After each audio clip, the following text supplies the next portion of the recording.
Nous aimerions commencer cet événement par reconnaître que la foi est située sur le territoire non cédé de la nation Algonquin-Anishinaabe, présente en ces lieux depuis des temps immémoriaux.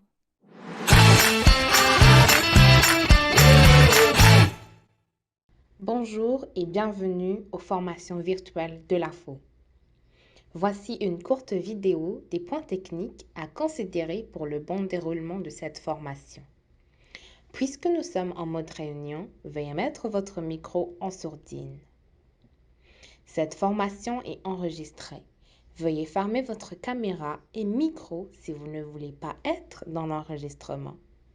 Si vous avez une question pour le formateur ou formatrice, attendez qu'elle ou il vous invite à le faire. Si vous avez des problèmes techniques, communiquez en chat privé avec l'équipe de la FO. Nous vous invitons à participer au sondage de rétroaction que nous enverrons dans le chat à la fin de la formation. Merci et bonne formation. Bonjour à toutes et à tous. Il me fait plaisir d'être avec vous cet après-midi au nom de l'Assemblée de la francophonie de l'Ontario pour vous offrir cette formation virtuelle. Je suis Josiane et la directrice du département des services et programmes à la FO. Nous avons lancé cette série de formations virtuelles au printemps de l'année passée afin de vous outiller pour vous aider à renforcer vos capacités d'offres actives et de services en français. Ces formations visent aussi à vous informer et à vous sensibiliser sur des enjeux présents au sein de la communauté franco-ontarienne. Cet après-midi, nous avons le plaisir d'accueillir Édouard Sylvestre qui va nous parler du modèle des coopératives et d'investissement communautaire. Après avoir obtenu un baccalauréat en communication politique et de l'UQAM, un DESS en communication appliquée de l'Université de Sherbrooke, Édouard arrive dans la capitale nationale. Devenu courtier en valeurs mobilières et ayant participé activement au développement et au lancement de l'offre de courtage pour les 18 ans 30 ans chez Desjardins Courtage en ligne, Édouard se donne comme objectif de terminer un MBA avant 30 ans, objectif qu'il a accompli aujourd'hui. Le désir de redonner à sa communauté l'a poussé à fonder un EBNL visant à contrer l'isolement des personnes à mobilité réduite. Aujourd'hui, il est extrêmement heureux de travailler au Conseil de la coopération de l'Ontario sur des projets de finances sociales, des projets qui le motivent énormément par leur portée et la possibilité d'avoir un fort impact. Je laisse maintenant la parole à Édouard. Merci et Bonjour, bonne formation. bonjour à tous. Merci beaucoup de m'accorder la chance de discuter avec vous de ce sur quoi j'ai travaillé pendant à peu près la dernière année et quart et demi. Donc, on est très peu de participants aujourd'hui. Cependant, ça donne la chance à tout le monde, si jamais ils ont des questions à travers la présentation, de ne pas hésiter puis de me poser des questions, de m'interrompre. Donc, je vous invite tous, là, puisqu'on est peu nombreux, de faire partie de la conversation, puis justement, poser les questions que vous avez là, au moment où vous la posez. Donc, je vais simplement commencer par partager mon écran. Ça va bien, non?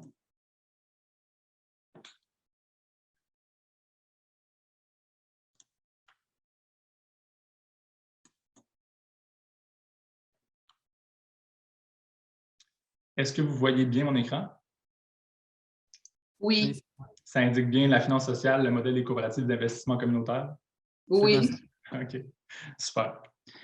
Donc, merci beaucoup de la présentation, Josiane. C'est se peut que je retourne un peu sur certains éléments, puis pour expliquer un petit peu plus en profondeur pourquoi je suis ici pour discuter de ces sujets-là, puis qu'est-ce qui me passionne, qu'est-ce qui m'intéresse là-dedans, la finance sociale, puis qu'est-ce qui fait que je suis ici pour vous en parler aujourd'hui.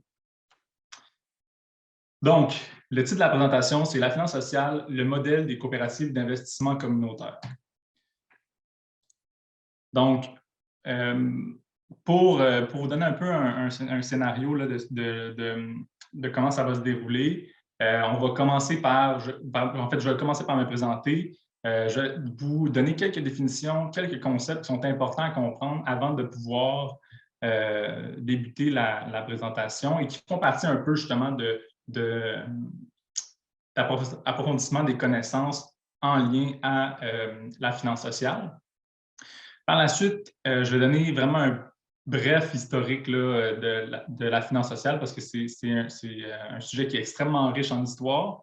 Mais je ne suis pas ici pour parler de l'histoire de la finance sociale, mais plus pour expliquer pourquoi c'est d'actualité, puis peut-être donner un exemple, peut-être deux, des modèles qui existent actuellement en Ontario et puis à travers le Canada. Puis, je vais terminer par parler des coopératives d'investissement communautaire, qui est le sujet principal, mais qui découle justement de la finance sociale.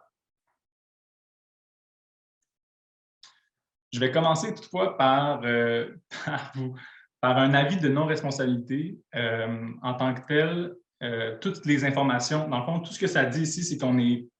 Ce n'est pas des suggestions d'investissement, ce n'est pas des recommandations. C'est important parce que je ne suis pas un conseiller financier. Si vous avez besoin de conseils financiers, c'est important d'aller voir quelqu'un qui va vous conseiller à ce sujet-là. Donc, moi, je ne fais aucune recommandation. Je donne mon opinion, puis je donne de l'information sur un sujet. Donc, c'est juste important de prendre ça en considération, de prendre un moment pour lire ça. Puis, ça fait partie du PowerPoint. Donc, si vous voulez y revenir pour bien comprendre quel est l'avis de non-responsabilité, je vous invite à le faire. J'aimerais aussi commencer par donner quelques reconnaissances parce que je travaille au sein du Conseil de la coopération de l'Ontario et puis le travail que j'ai fait dans la dernière année et demie a été soutenu puis supporté par différents partenaires et puis évidemment, il y a différentes personnes qui m'ont beaucoup aidé à travers tout ce projet-là. J'aimerais commencer par le Réseau canadien de développement économique communautaire, puis la Fondation Trillium de l'Ontario qui ont été partenaires là, dans le projet de rapport sur la finance sociale en Ontario, ainsi que sur le guide des coopératives d'investissement communautaire, guide d'opération et de lancement. J'aimerais aussi remercier Eden Yeech, qui est le directeur régional du développement économique, en fait, qui était directeur régional du développement économique et communautaire au Kootenay Employment Services en Colombie-Britannique. C'est un pilier là, dans tout ce qui a trait aux coopératives d'investissement communautaire. Puis, il a largement contribué au lancement de plusieurs de celles-ci en Colombie-Britannique. Donc, pour me présenter un petit peu, donc je sais qu'on a passé sur certains détails, mais comprendre pourquoi je suis au Conseil de la coopération de l'Ontario, c'est que, en fait, je suis né dans une coopérative d'habitation qui était située dans le quartier Villeray à Montréal, où il y avait à peu près 80 personnes d'origines diverses qui partageaient un énorme terrain de jeu comme cour arrière. J'ai aussi eu un frère trisomique. J'ai eu à côtoyer des personnes qui sont en situation de handicap dès mon plus jeune âge, en fait.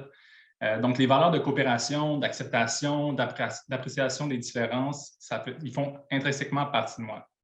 Donc, j'ai fait un baccalauréat en communication politique à l'UQAM, un DESS en communication appliquée de Sherbrooke.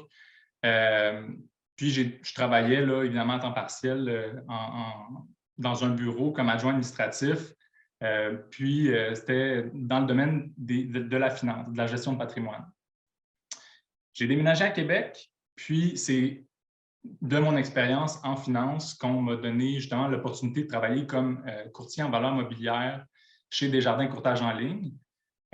Puis, comme l'a bien mentionné Josiane, j'ai participé et été un porte-parole de l'offre de courtage 1830 chez Desjardins Courtage en ligne.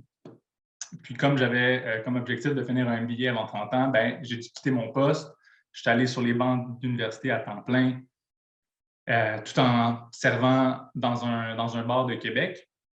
Et puis, il manquait quelque chose à ma vie. J'avais pas assez d'occupation à étudier à temps plein et travailler à temps partiel. J'avais besoin sentir que ce que je faisais avait du sens. J'ai donc fondé InnoBNL, qui est un club de course inclusif qui vise à contrer l'isolement des personnes à mobilité réduite et puis qui a aujourd'hui 4 ans et qui regroupe une communauté de coureurs d'à peu près 40 à 50 coureurs par semaine durant l'été. Donc, c'est une OBNL qui fonctionne extrêmement bien et qui est très, très plaisante à gérer.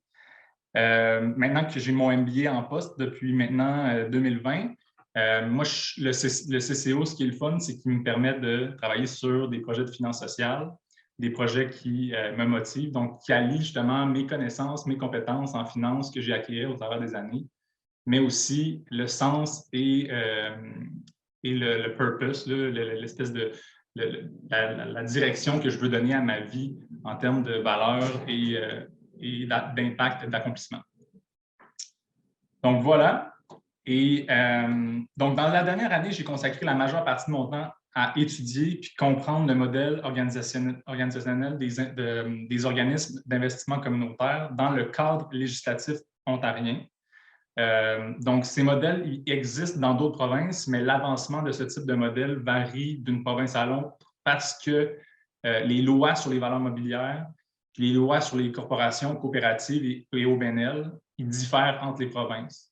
Donc, c'est ce qui rend la chose complexe et c'est ce qui rend la chose intéressante à la fois. Et c'est pourquoi j'ai travaillé sur ce rapport et sur ce guide durant la dernière année.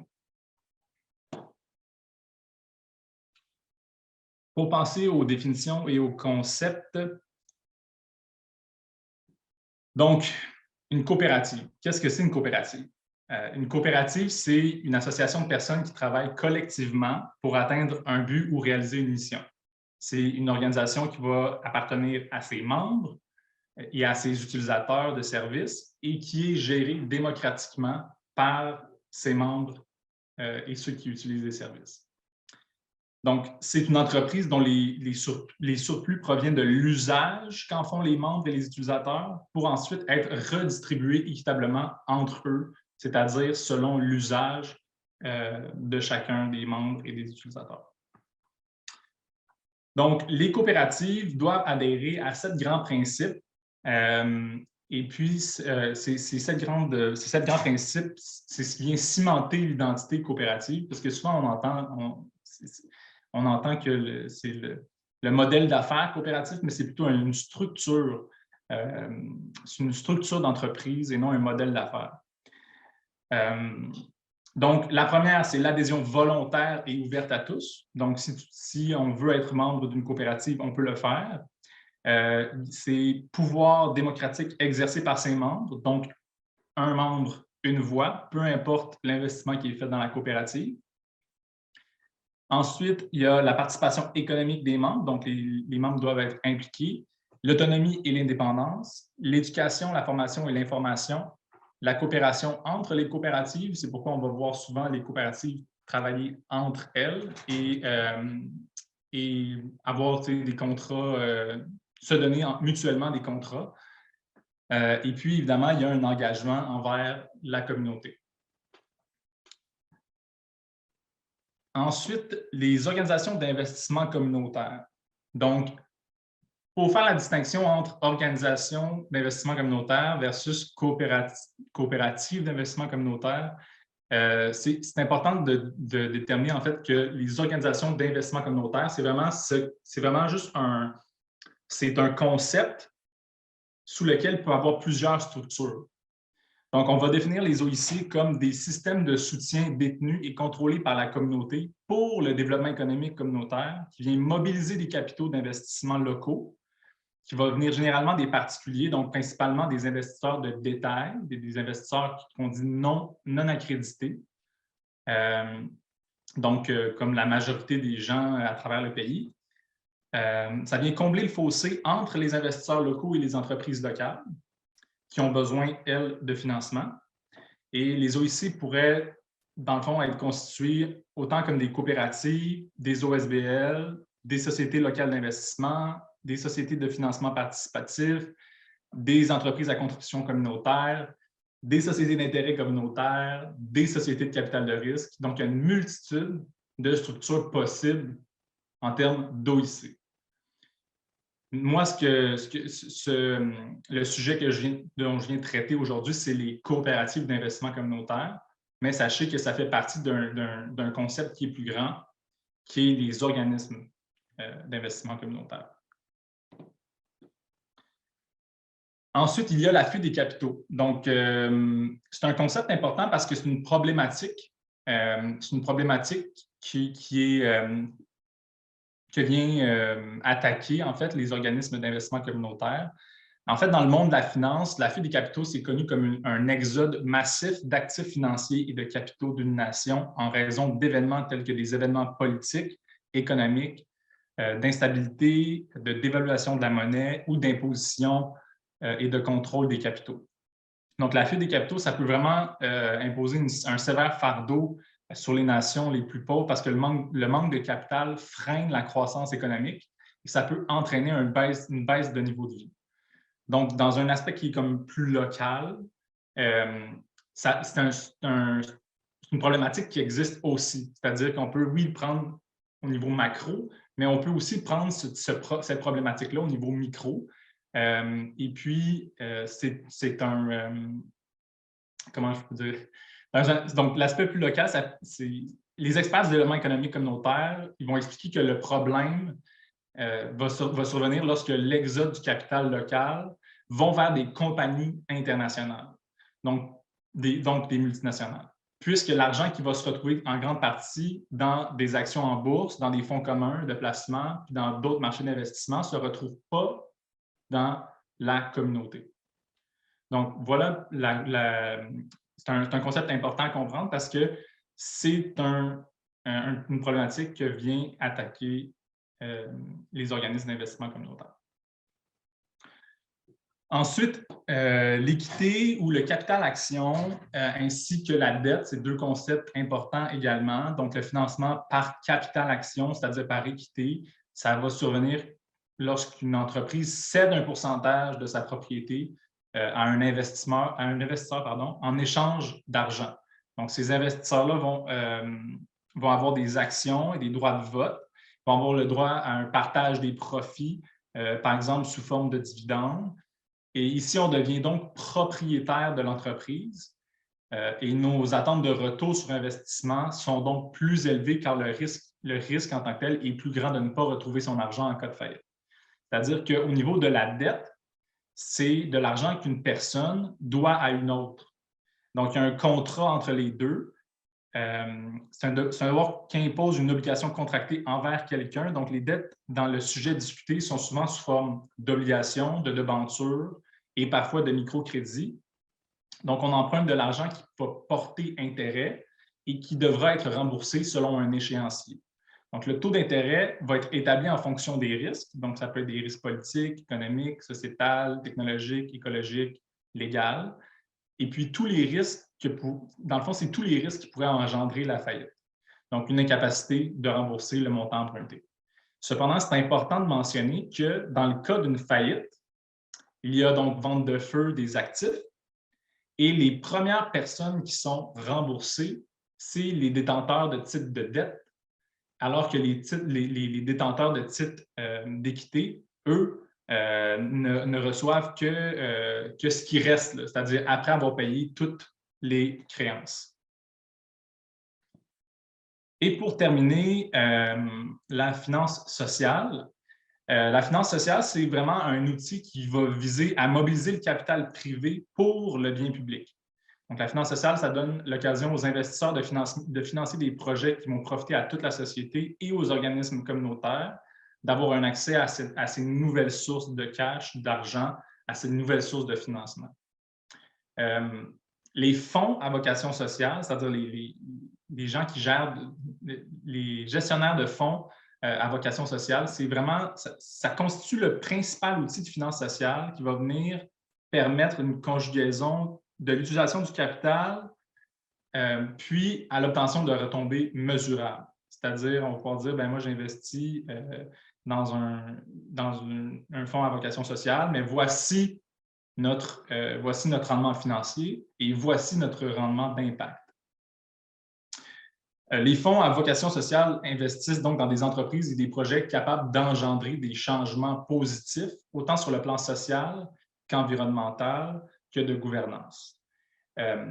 Dans cette image-ci, dans l'image que vous voyez à votre écran, c'est intéressant de voir dans le monde de l'investissement, c'est quoi le schéma, là?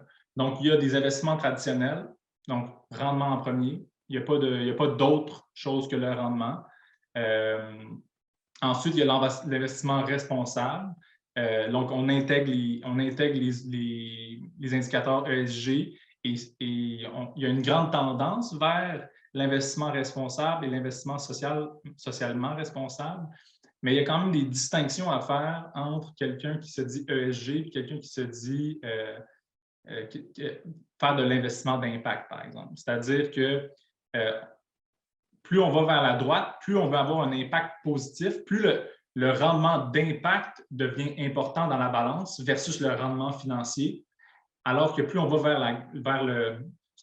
la gauche sur ce graphique-là en tant que tel, parce que ce n'est pas tout à fait le cas en politique, mais plus on va vers la gauche sur ce graphique, plus on va venir voir que le rendement financier a plus d'importance que le rendement d'impact.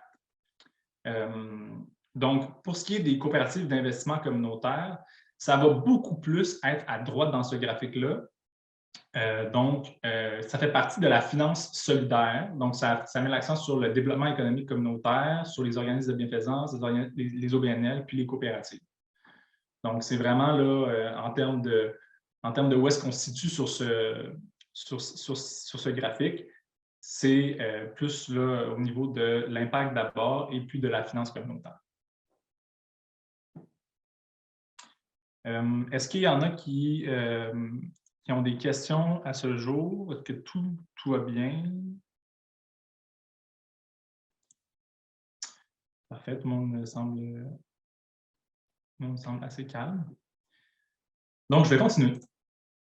Donc, petit historique, petits exemples et pourquoi on parle aujourd'hui de finance sociale. Donc, évidemment, l'historique. Donc, la finance sociale, ce n'est pas un concept nouveau, c'est extrêmement riche comme histoire au Canada. Je vais essayer de passer le moins de temps possible là-dessus parce que ce n'est pas le sujet principal de la présentation. Donc, évidemment, la majeure partie probablement des participants à cette présentation-ci vont être au courant de l'origine au Canada de la finance sociale ou ce qu'on considère comme l'origine. Donc, outre les valeurs là, des Premières Nations, il y a aussi, là, donc vraiment en termes d'organisation, il y a Alphonse Desjardins qui a fondé la première coopérative de crédit en Amérique du Nord dans les années 1900. Les coopératives de crédit, c'était assez unique à l'époque parce qu'ils procuraient des services de crédit et d'épargne aux premières communautés minoritaires, donc en situation de minorité, qui étaient vraiment mal desservies par les banques conventionnelles puis par les organismes de prêt de l'époque. Tout en défendant l'idée de coopération, Desjardins a pu freiner les prêts usuriers. Donc, les prêts usuriers, c'est des prêts là, à des taux d'intérêt qui sont pas justes, là, en fait, c'est illégal, là, ce type de prêt-là. Desjardins, c'était ça son objectif, c'est de contrer les prêts usuriers pour améliorer les conditions de vie de la classe ouvrière, puis contribuer au développement économique de la francophonie canadienne. Donc, évidemment, la finance sociale a des racines assez solides au Canada et bien que Desjardins est un exemple assez important de réussite financière au Canada, l'épargne et le crédit sont vraiment juste une seule pièce du puzzle de la finance sociale. Donc, au cours du siècle qui a suivi, un paysage vraiment diversifié d'initiatives locales ont émergé pour résoudre le problème de la fuite des capitaux, par exemple, dans des communautés, et puis encourager l'investissement local. On peut, par exemple, penser aux fondations, aux personnes motivées par une mission qui, au cours des 20 dernières années, puis dans la majeure partie du Canada, sont les principaux acteurs d'investissement à incidence sociale. Donc, bien que le cas du Québec constitue une exception notable à cette règle-là, donc ce n'est pas les fondations qui sont les plus importantes au Québec, mais dans le reste du Canada, c'est bien le cas. Donc, les fondations privées et communautaires sont attirées par la possibilité de générer des retombées sociales par l'investissement. Donc, cela leur permet, par contre, de ne pas compter uniquement sur les subventions gouvernementales, dont la somme est, dans la plupart des cas, limitée par le revenu découlant de l'investissement.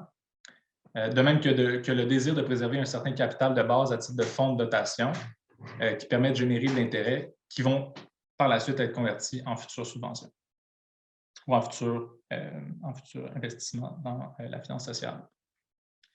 Pour ce qui est des exemples, au Québec, on peut penser à la Caisse d'économie solidaire qui a été fondée en 1971. On peut penser au Fonds de solidarité des travailleurs du Québec qui a été fondé en 1983, à la Fiducie du chantier de l'économie sociale qui a été fondée en 2006. Le gouvernement du Québec, en fait, ça a vraiment été un pionnier de l'économie sociale en mettant vraiment en avant-plan toutes les entreprises sociales et l'économie sociale en tant que telle. En ce qui a trait des exemples, on parle ici des fonds que j'ai mentionnés. On parle de fonds qui ont des actifs sous gestion de milliards de dollars. Donc, c'est un écosystème qui est extrêmement bien ficelé au Québec. Et puis, c'est une grande fierté d'ailleurs de la province. Donc, quand on parle de coopérative d'investissement communautaire, juste pour bien préciser, c'est pas la même échelle.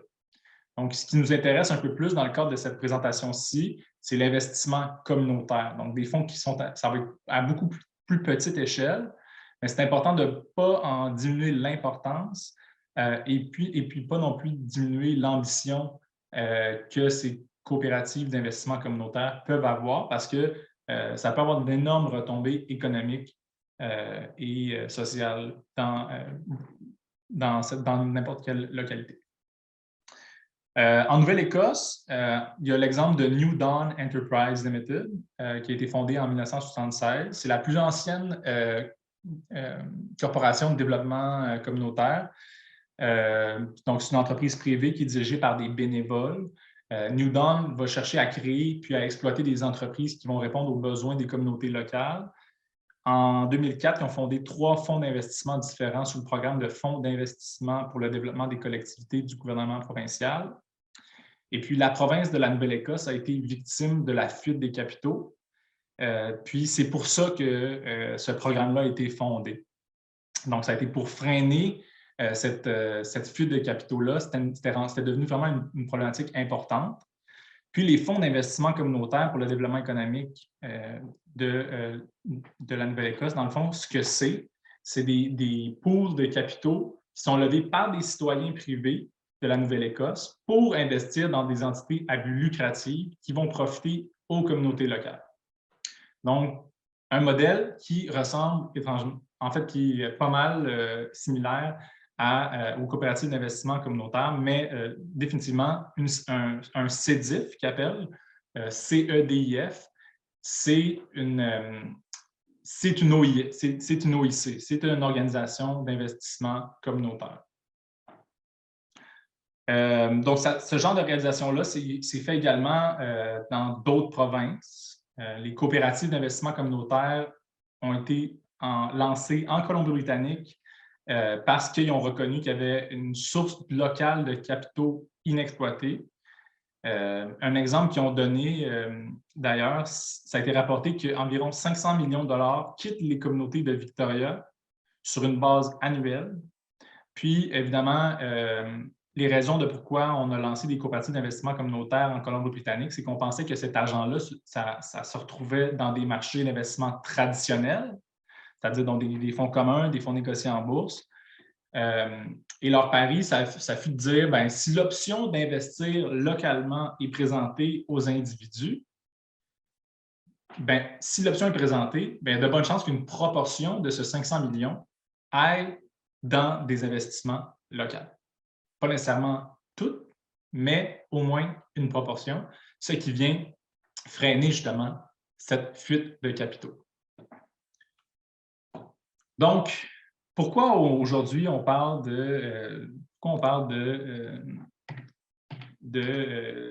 coopératives d'investissement? Pourquoi on parle de finances sociales? Pourquoi ça devient un sujet d'actualité? On parle beaucoup d'acheter local pour réduire notre empreinte carbone, encourager l'économie locale. Mais cette économie locale-là, ça doit avoir des entreprises locales, puis des investisseurs locaux pour capitaliser les entreprises. Donc, heureusement, les planètes aujourd'hui s'alignent pour l'investissement local, c'est-à-dire que la popularité de l'investissement qui est alignée aux valeurs des investisseurs, on parle par exemple de critères ESG, sont maintenant incontournables pour les entreprises. Donc, les investisseurs sont aujourd'hui très sensibles, ou du moins plus sensibles aux questions environnementales, sociales et de gouvernance. Donc, ça devient un sujet qui est intéressant et qui est populaire, en fait, qui est non seulement populaire, mais essentiel. Essentiel pourquoi? Parce qu'il y a une urgence climatique et puis il y a un clivage important qui s'accentue entre les riches et les gens en situation de pauvreté. Donc, la situation actuelle, combinée avec la popularité de ce type d'investissement-là, ça vient faire que justement c'est deux planètes qui s'alignent. Et la troisième, c'est l'aspect local qui fait que de plus en plus de gens ont le local. Ils trouvent que ça a une importance au niveau des décisions de consommation, mais tranquillement, ces décisions de consommation deviennent également des décisions d'investissement. Et donc, pour terminer sur pourquoi on parle de ça aujourd'hui, c'est qu'en 2018, le gouvernement fédéral a annoncé un investissement de 805 millions de dollars comme première étape vers une stratégie d'innovation sociale et de finances sociales pour le Canada. Cette annonce a incité les acteurs de la finance sociale à travers le pays de se préparer à l'afflux de capitaux qui est attendu, c'est-à-dire que se préparer à l'arrivée de 805 millions de dollars sur le marché des capitaux pour des entreprises à vocation sociale. Donc, c'est une opportunité qui se concrétise cette année. C'est-à-dire que cette année, la stratégie qui a été adoptée sera déployée. Et puis, c'est pourquoi ce sujet devient extrêmement intéressant pour les futurs 10 ans là, qui est la durée normalement du programme qui a été instauré. Donc, ce que je voulais dire aussi par rapport aux coopératives d'investissement communautaire en Colombie-Britannique, en fait, je voulais indiquer, excusez-moi, je reviens un peu en arrière, là, mais en 2017, le Kootenay Employment Services était vraiment intéressé par la création de mécanismes d'investissement qui va permettre aux résidents d'une communauté de faire des investissements financiers dans des initiatives locales par le biais de contrats d'équité. Donc, pas de dette, mais des titres de participation.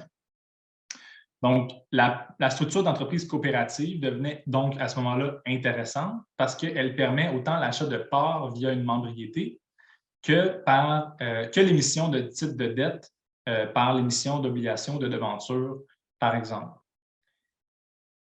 Ici, c'est une des raisons pourquoi les coopératives deviennent intéressantes. Il y a aussi donc les CEDIF, encore une fois, je reviens, mais ça a été mentionné précédemment donc, que l'investissement dans le développement économique communautaire via le programme CEDIF, ça vient aider les collectivités locales dans la province de Nouvelle-Écosse et ça permet aux investisseurs de détail à investir dans des entreprises locales. Donc, ça devient un véhicule d'investissement dans lequel monsieur et madame tout le monde peuvent mettre leurs dollars, leurs dollars bien travaillés pour l'économie locale. Donc, ce programme-là de CEDIF est devenu un outil durable pour le développement économique communautaire qui vient miser sur l'attraction d'investissements locaux ainsi que l'établissement de mesures pratiques pour faciliter le développement économique provincial. Ça a commencé en 1999, ce programme-là. Ça peut être incorporé sous la structure coopérative ou la structure d'entreprise traditionnelle. Il y a un rapport sur sur les CEDIF qui a été lancé, je pense, l'année dernière et qui a été diffusé, qui démontre là, la pertinence qui est sans aucun doute là, de ce type de programme-là, autant au niveau de l'emploi, de l'impact, etc., et du rendement. Donc, il y a vraiment un aspect intéressant au fait qu'on a des histoires à succès et donc, pourquoi pas les répliquer en Ontario. En Ontario, le secteur, évidemment, il y a des facteurs là, qui viennent en ligne de compte. Là. Le programme est très, très intéressant pour ce type d'organisation-là. C'est-à-dire que les lois, les règlements, etc., en Nouvelle-Écosse sont beaucoup plus intéressantes qu'en Ontario pour l'instant. Ça ne veut pas dire que ça ne changera pas ou ça ne veut pas dire qu'il n'y a pas moyen de faire avec les lois et les règlements qu'on a ici en Ontario. Cependant, c'est des facteurs assez majeurs, comme par exemple des crédits d'impôt qui sont attribués à ces investissements-là et différents autres facteurs, comme la facilité d'accès au capital, comme la facilité administrative.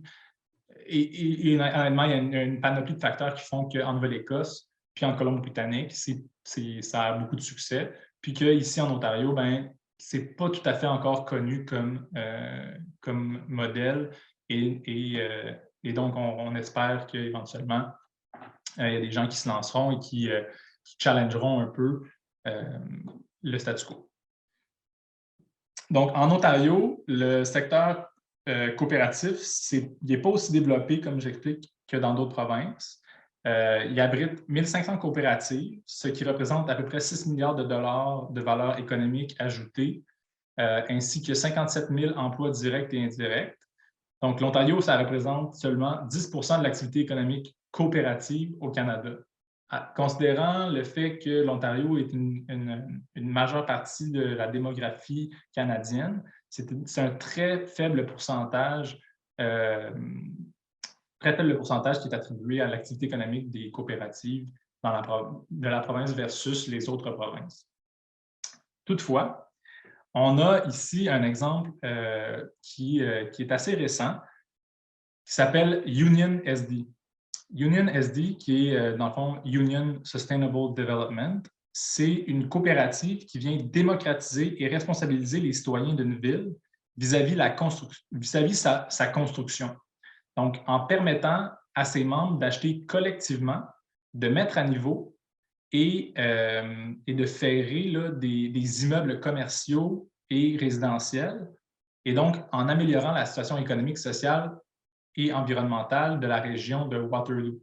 En tant que telle, c'est la première coopérative d'investissement immobilier communautaire qu'on connaît en Ontario. L'idée derrière Union SD, c'est vraiment de revitaliser la région de Waterloo en achetant, en rénovant, puis en louant des propriétés, puis en faisant la location aux entreprises et aux locataires à un prix qui est raisonnable.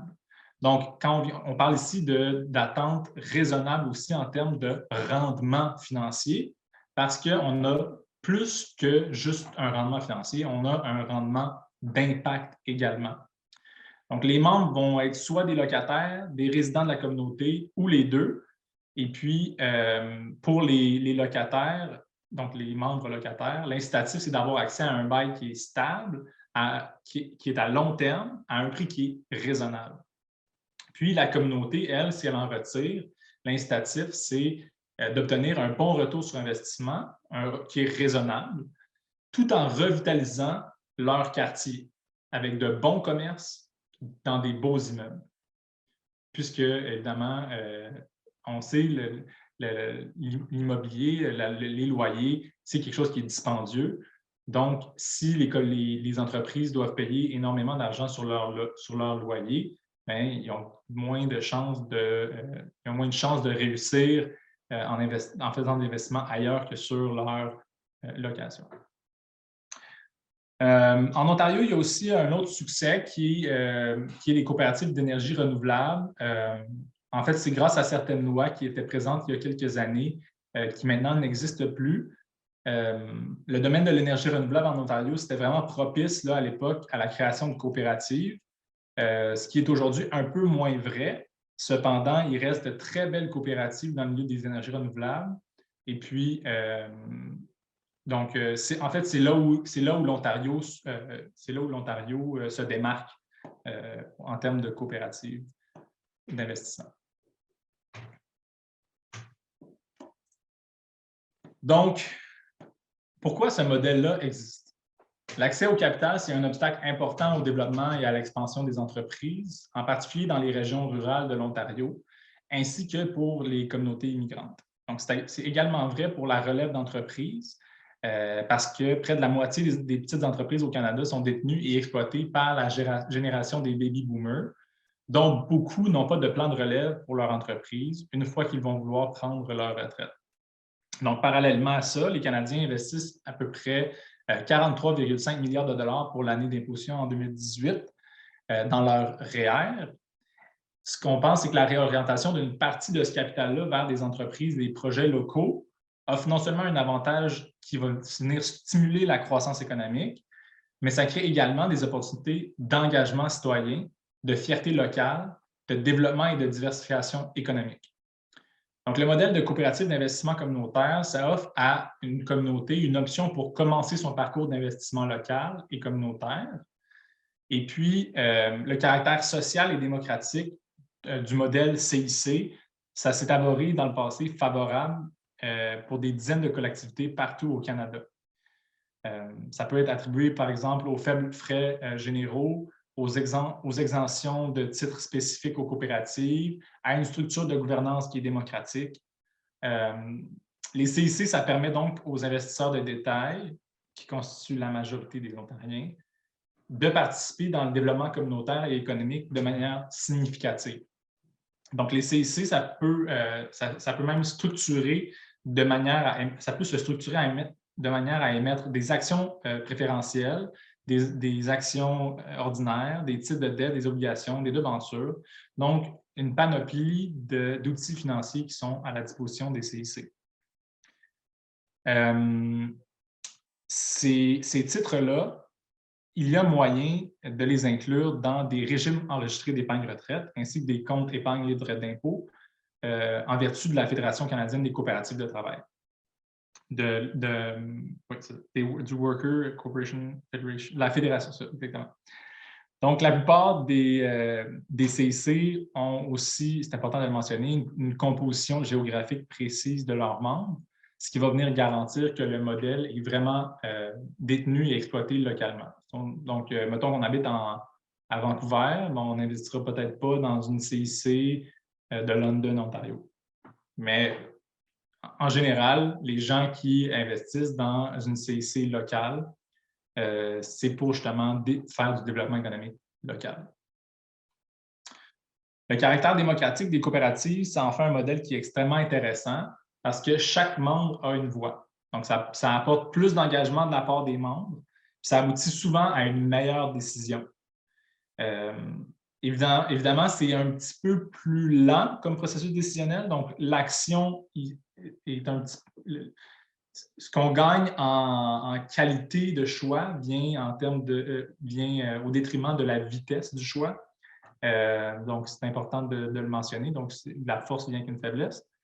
En Ontario, les capitaux propres ainsi que la dette sont des options de financement possibles pour les coopératives à but lucratif, parce que ce n'est pas le cas pour les OBNL et les coopératives à but non lucratif. C'est-à-dire que les OBNL ainsi que les coopératives à but non lucratif, c'est-à-dire sans capital membre, n'ont pas accès à à ces titres-là financiers. C'est-à-dire qu'ils ne peuvent pas émettre des titres de membriété puis des actions privilégiées, des parts privilégiées, alors que les coopératives à but lucratif le peuvent. Ils n'ont accès, donc ceux qui sont à but non lucratif n'ont accès qu'à de la dette. Donc, c'est aussi important de mentionner que les investisseurs dits de détail, en ce moment, ont très peu de moyens d'investir localement. ce qui vient, ce que les CIC viennent régler. C'est-à-dire c'est un problème que les coopératives d'investissement communautaire viennent régler. C'est-à-dire que moi, Édouard Sylvestre, je ne pourrais pas aller... c'est assez difficile de dire, bon, moi, je vais aller voir l'entreprise au coin de ma rue, le garage auquel je vais porter ma voiture à toutes les années, dire, je vais investir dans ton commerce. Alors que de donner une structure à tout ça, ça permet à un résident d'une localité, une communauté, de mettre ses sous, puis au moins d'avoir une assurance qu'il y a des gens qui sont compétents et qui vont savoir dans quoi investir les sous. Donc, ça aussi, ça vient mitiger le risque. Donc, juste un bref retour. Détenus et contrôlés par les membres, c'est des projets locaux avec du capital local. Puis, évidemment, comme je l'ai mentionné, il y a plusieurs structures qui sont possibles. Puis, les coopératives, c'en est un intéressant parce que, entre autres, pour ce que je vais discuter à l'instant. Jusqu'ici, est-ce qu'on a des questions? Est-ce que dans le chat, il y a des questions? Est-ce que tout est beau? Est-ce que... On continue. Excellent. Merci, Elodie. C'est gentil.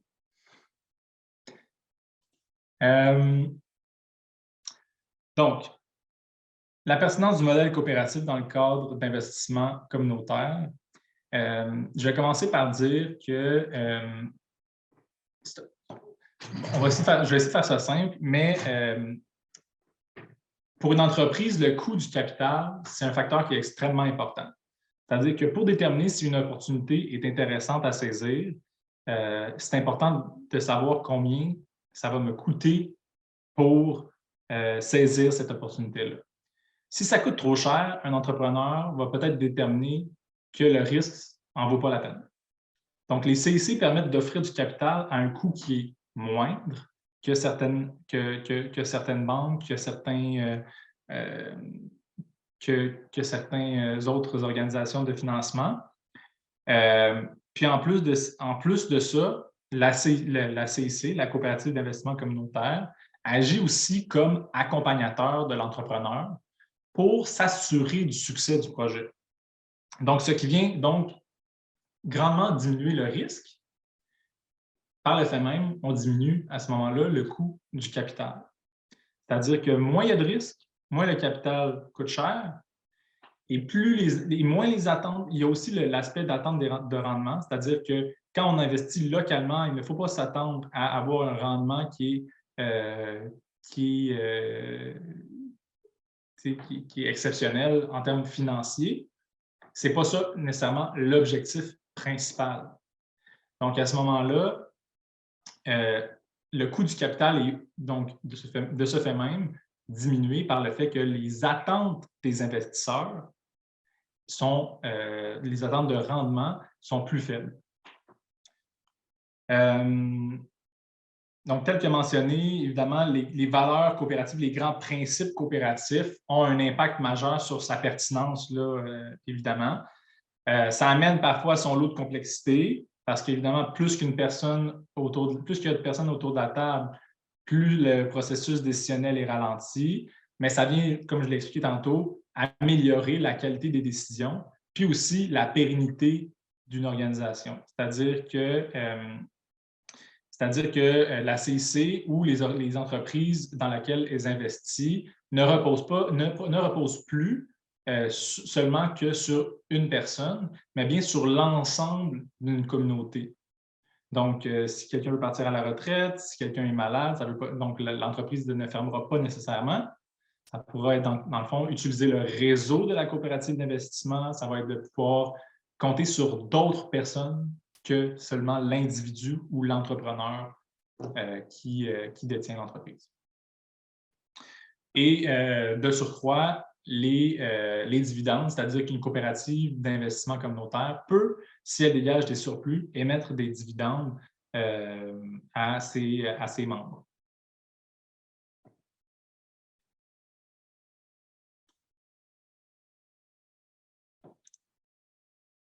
Donc,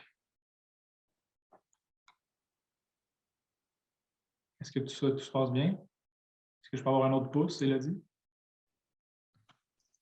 Oui, ça va, Edouard. Merci, Élodie.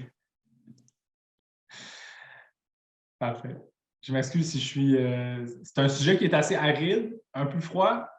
On parle d'argent, donc c'est comme c'est pas toujours passionnant, mais j'espère que j'espère que j'amène un peu d'énergie dans le sujet. Donc, pourquoi, encore une fois, on revient à la pertinence d'une coopérative d'investissement communautaire. Donc, il y a un cercle, quand il y a un succès au niveau d'une coopérative d'investissement communautaire, il y a vraiment un cercle vertueux qui s'installe dans une communauté.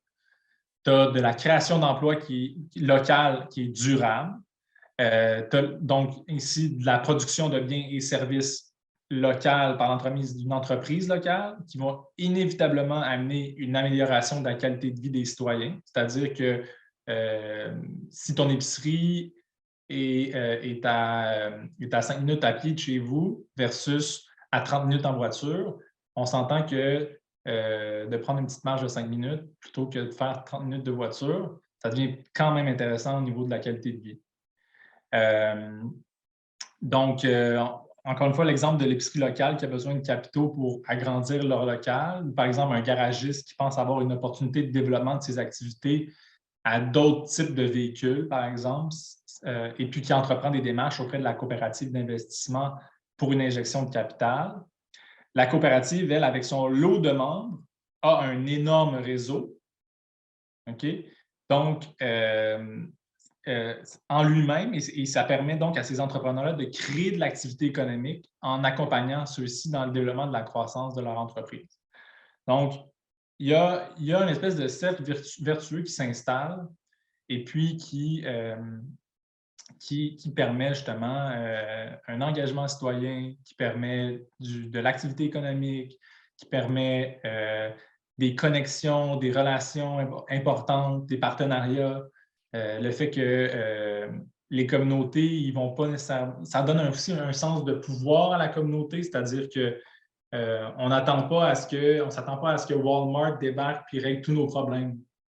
Nous, on investit localement, puis on règle nos propres problèmes communautaires ensemble. Fait que ça donne les outils à une communauté de s'aider, de régler ses propres problèmes, puis ça crée donc quelque chose de magnifique. Et puis, voilà.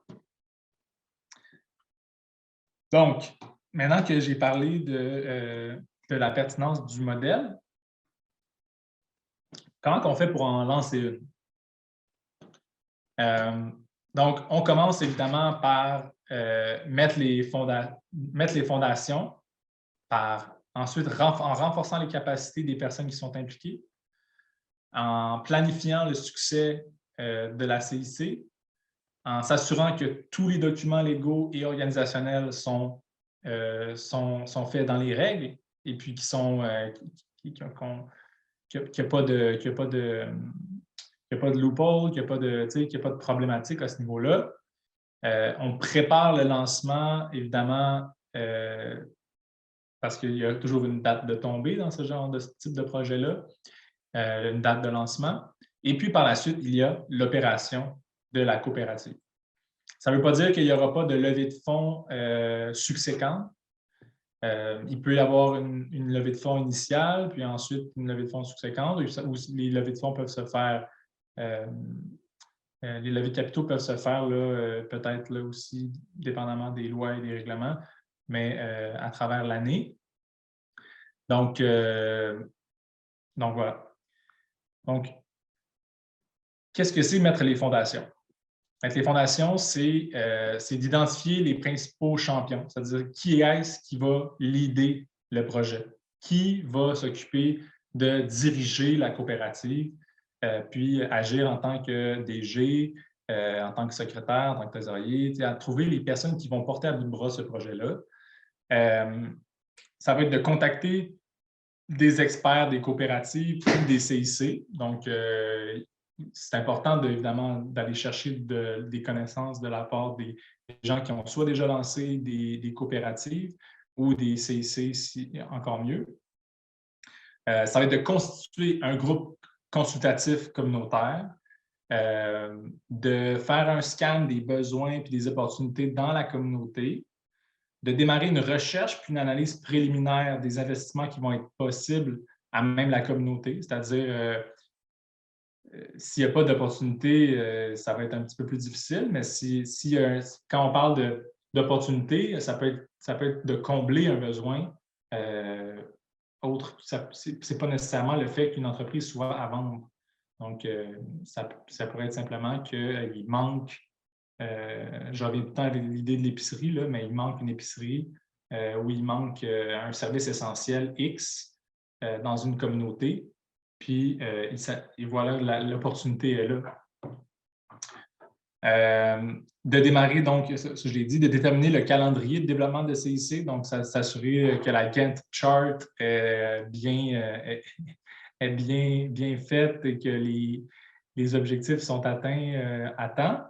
De venir déterminer c'est quoi le niveau de soutien externe qui est nécessaire à la création de notre CIC. Et puis de sécuriser le financement du développement. Ouais, c'est ça. Donc, à ce moment-là, c'est important aussi de comprendre qu'une CIC, ça prend des sous aussi pour lancer. Donc, que ce soit des subventions, que ce soit des investissements, parce qu'évidemment, il y a tout un aspect d'exemption au niveau des coopératives. Il y en a plusieurs. Il y a le moyen, sans nécessairement avoir un prospectus, d'aller lever des capitaux. Cependant, c'est important de connaître les exemptions. Ça, c'est à voir avec justement les experts des coopératives ou des CIC dans le cas où vous seriez intéressé à en lancer une. C'est assez clair dans la loi coopérative quelles sont les exemptions. Ensuite, au niveau du renforcement des capacités, c'est d'augmenter donc la capacité du groupe consultatif communautaire. Donc, ça ne se fait pas tout seul, ça ne se fait pas avec 2-3 personnes, ça se fait en équipe avec plusieurs personnes autour de la table. Puis, il faut que ces personnes-là soient bien formées. C'est-à-dire qu'il faut qu'ils aient les compétences nécessaires pour bien gérer, bien mener la coopérative. Que ce soit en termes de gouvernance, en termes de finances, en termes de loi. Donc, il faut avoir les compétences nécessaires. Celles qu'on n'a pas, il faut aller chercher à l'externe. Ensuite, ça va être important justement une fois qu'on a déterminé quelles étaient nos forces, nos faiblesses en tant que groupe consultatif communautaire, de voir où sont nos manques et où est-ce qu'on peut aller les chercher. Donc, est-ce qu'il y a des conseillers professionnels qui vont être intéressants à aller chercher? Est-ce qu'on n'a pas de comptable? Fait qu'il faudrait qu'on en ait un, on va aller l'embaucher à l'externe. Un agent de développement économique, un avocat, quelqu'un qui est spécialisé en coopérative. Donc, il y a tout plein d'expertise que si vous n'avez pas à l'interne, c'est possible d'aller chercher à l'externe. Ensuite, c'est de faire des partenariats, évidemment. Peut-être même que ces conseillers professionnels-là vont émaner de ces partenariats-là. Et c'est important également de les établir très, très tôt dans le processus, puisqu'ils vont être cruciaux, autant au niveau des levées de capitaux que de la formation, que dans tous les aspects de votre organisation. Ensuite, c'est de rassembler tous les acteurs pour établir les investissements possibles et leur impact potentiel, c'est-à-dire c'est important un peu d'avoir une vision pour ce qui est de la CIC. Donc, c'est important de voir plus loin qu'on va lever des fonds puis on va investir dans certaines entreprises. C'est important d'avoir un plan de match. Donc, d'où vient la suite des choses? Donc, viser et planifier le succès. Ça va être de faire des stratégies, de faire des stratégies au niveau de l'investissement, de déterminer ces stratégies. Ça va être important aussi de voir des études de cas, donc d'aller revoir les environnements où ça a fonctionné, de bien comprendre l'environnement réglementaire, d'aller d'avoir un plan pour l'acquisition de monde, d'avoir un plan pour l'acquisition d'investisseurs et d'investissements et de bien déterminer quelle est la structure d'actionnariat. Ensuite, ça va être important aussi de bien déterminer c'est quoi les investissements qui vont être éligibles et le type de financement que la CIC veut être en mesure de faire. Est-ce qu'elle veut être en mesure de faire seulement d'émettre seulement des titres de dette? Est-ce qu'elle veut émettre seulement des titres d'équité? Est-ce qu'elle veut faire est-ce qu'elle veut émettre des royautés? Il y a plein de méthodes de financement? Mais voilà, donc lesquelles est-ce qu'on veut utiliser? Ensuite, au niveau du développement d'affaires, du financement, du mentorat, de la gouvernance, de l'administration, des partenariats, c'est de tout planifier ces éléments-là. Et puis, évidemment, c'est une grosse partie du projet et c'est très, très demandant en temps. Le terme francophone est chronophage. Donc, quand ça demande beaucoup de temps, donc quand une tâche ou quand un projet demande beaucoup de temps, on peut dire qu'il est chronophage. Et puis, définitivement, une coopérative d'investissement communautaire, c'est un projet chronophage. Par la suite, évidemment, ça va être de voir, est-ce qu'on établit un fonds de réserve? C'est-à-dire, c'est quoi qu'on se dit que combien d'argent on veut avoir comme réserve pour s'assurer de la pérennité de la CIC. Donc, des fois, on ne pourra pas se permettre d'investir dans certaines parce que nos quotas puis notre fonds de réserve est pas assez, il n'a pas été assez renfloué. Donc, c'est important de faire des projections financières puis des stratégies de sortie. C'est comment qu'on va faire pour vendre nos parts dans entreprise XY pour récupérer notre titre de créance, etc. Par la suite, c'est important d'être kosher, comme on dit, c'est-à-dire, pardonnez-moi l'expression, mais c'est-à-dire d'être légalement droit, puis évidemment de suivre les règlements à la lettre. Donc, d'établir les statuts constitutifs et puis d'établir les règlements ainsi que les politiques de la coopérative.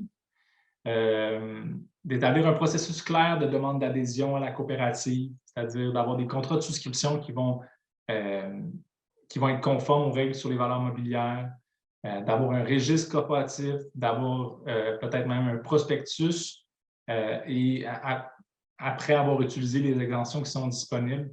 Donc, comme je le mentionnais tantôt, avant de remplir un prospectus auprès de l'autorité, ça s'appelle en français, c'est l'autorité réglementaire de sécurité financière de l'Ontario. Et puis, donc, c'est à cet organisme-là que les coopératives doivent déposer leur prospectus. Mais avant ça, c'est important de voir qu'est-ce qui est plus optimal en termes d'utilisation des exemptions pour les coopératives en Ontario, comme mentionné tout à l'heure. Et finalement, évidemment, on prépare le lancement. Donc, on doit faire de la promotion, du marketing, établir sa stratégie de communication, identifier les premiers administrateurs, sécuriser le capital de démarrage et non de développement, donc l'argent avec lequel on va investir. Et puis finalement, avoir une activité de lancement public, de s'organiser au niveau des outils aussi des membres fondateurs, comment on fait pour être optimisé en termes d'outils administratifs, et puis de déposer les documentations importantes dans ces outils-là.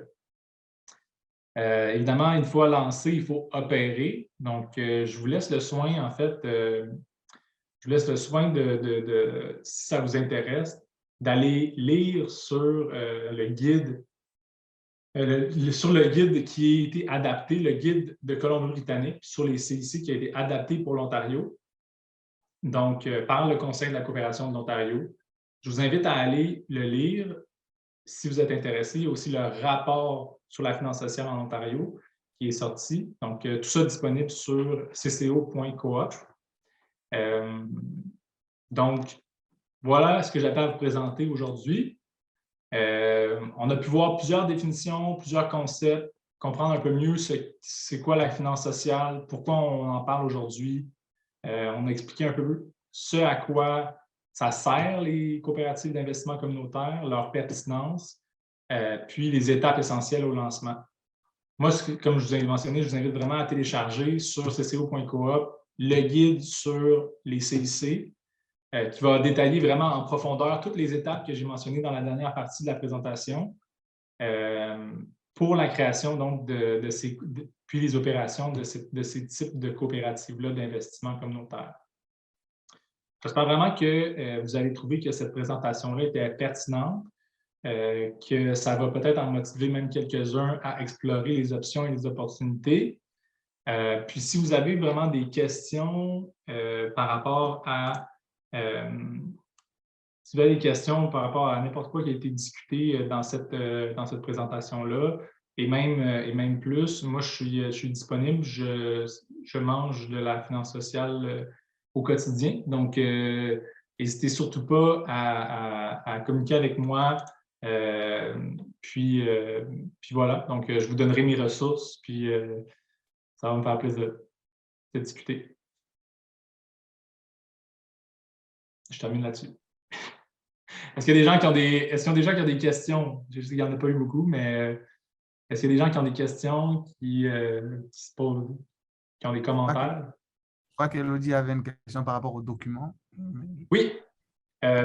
Élodie, c'est quoi la question?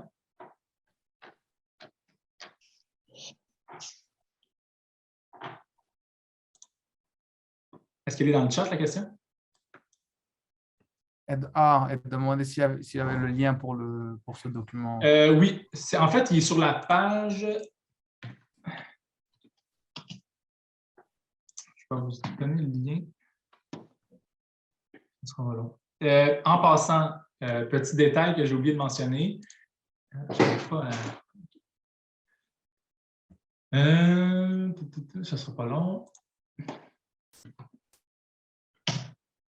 Vous allez sur cco.coop, puis vous pouvez télécharger, dans le fond, les deux documents sous publication récente.